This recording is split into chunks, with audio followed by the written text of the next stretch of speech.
head. Hey, let your head rest in my hand. Relax. I got you, I promise. I'm not gonna let you go. Hey, man, I got you. There you go. 10 seconds. And that right there, you're in the middle of the world, man. When I think of Miami and I visit there and I spend time there, the color palette is kind of radiant, I find. You know, the greens are vibrant, the sky blues, the ocean blues are quite intense. And then there's all this sort of like nightlife sort of lighting that comes alive at night and as well, and that's sort of what I think about when I think about those pink kind of neon lights as well, and that's why they kind of came into play. Terrell describes Miami as a beautiful nightmare. This very hard place, but that's full of beauty and the sort of like juxtaposition, and I think the synchronicity of telling a story and this sort of like lush imagery that also deals with these very heavy issues. My voice as a filmmaker has sort of been nurtured by watching a lot of like art house cinema, like French New Wave, Asian New Wave. And my favorite filmmaker is this woman, Claire Denis.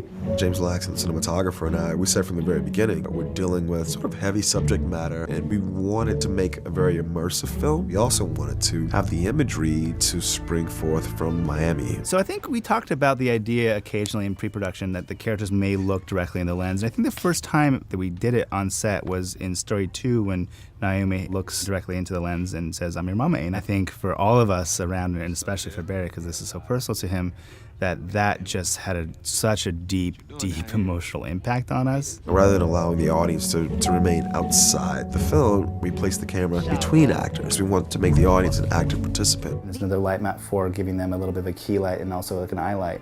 Everything else is quite practical. The lamp behind Little, I think he has a little bit of edge light on the side of him. I think that's directly from the lamp, for example. There's a bit of a blue LED strip that's over the doorway behind Little. The pink light, which is maybe the most recognizable thing about that scene, was something that was created purely on the fly. I remember distinctly Barry and I started standing behind the camera. Our gaffer had placed an RGB LED light in the bedroom behind her, and he had his little mixing board as they do, and Barry and I just sort of went through a great deal of spectrums. I think we ended up landing on pink in a really effortless sort of gut level trust way. It wasn't something that was planned in 6 weeks out earlier in pre-production or anything like that. It was, the pink just seemed to sort of speak to us in a certain sort of subconscious way. A big part of my job absolutely is all about listening, watching, reacting, and feeling hopefully what they're presenting as well.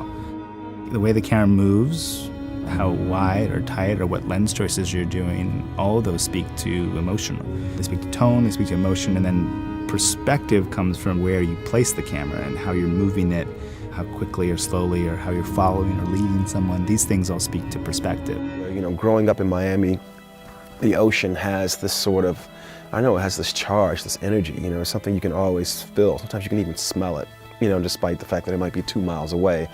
And I wanted the audience to get that sensation that Terrell and I had growing up. How do we basically make the camera also join them in the swimming lesson? Well, the way that it became essential was to bring the camera out into the water. I was physically trying to hold this Alexa XT with an anamorphic lens inside of it, inside of a Hydroflex. It got quite large and quite big.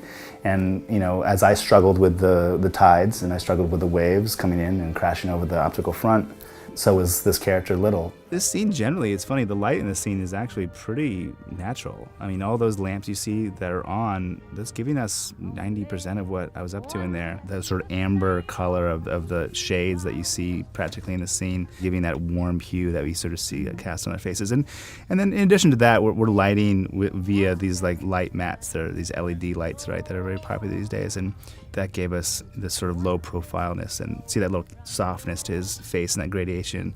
That's us. Andre Holland here is just like physically right, almost touching chest to chest, so that my camera lens is like as close to his island as possible. Because what that does to the viewer is it really kind of brings them into hopefully engage and feel like you're being spoken to in the same way that the actors and the characters are being spoken to as well. We changed different LUTs in the DI process for each one of those things.